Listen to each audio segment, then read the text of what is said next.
ఓం శ్రీ దత్తాత్రేయాయ నమః.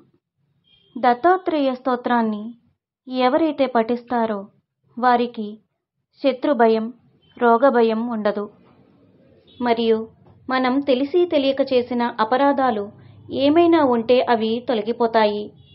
మీరు వేసే ప్రతి అడుగు విజయవంతం కాగలదు.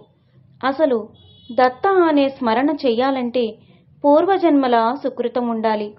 అంటే మీరు ఎన్నో జన్మల పుణ్యం చేసుకున్నారు కాబట్టే ఈ స్తోత్రం వినగలుగుతున్నారు. గురు అనుగ్రహం ఉంటే అన్నీ లభించినట్లే.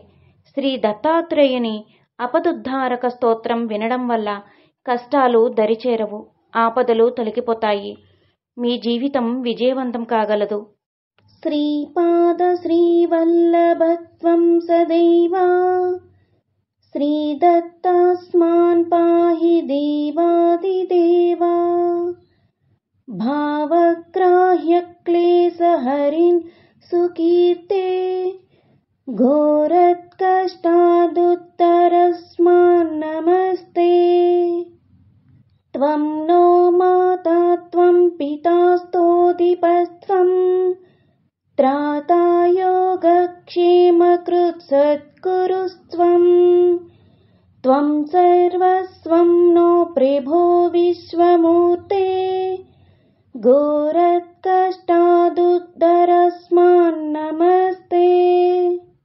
పాపం తాపం వ్యాధిమాధిం చ దైన్యం భీతిం క్లేశం త్వం హరాశు త్వదన్యం. త్రాతారం నో వీక్ష ఈశాస్తజూర్తే ఘోరత్కష్టాదుత్తరస్మాన్ నమస్తే. నాన్యాస్త్రాతనాపి దాతా న భర్తా త్వత్తో దేవత్వం శరణ్యేకహర్తా. కుర్వాత్రేయానుగ్రహం పూర్ణరాతే ఘోరత్కష్టాదుత్తరస్మాన్ నమస్తే.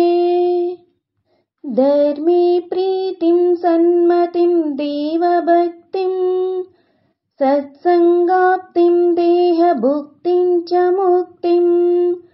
భావాసక్తిం చాఖిల ఆనందమూర్తే ఘోరత్కష్టాదుత్తరస్మాన్ నమస్తే. శ్లోకపంచకమేతద్యో లోకా మంగళవర్ధనం ప్రవరేణ్యతో భక్త్యానా శ్రీదత్త ప్రియో భవేత్. నా వీడియో కనుక మీకు నచ్చినట్లయితే లైక్ చేయండి, షేర్ చేయండి, సబ్స్క్రైబ్ చేయండి.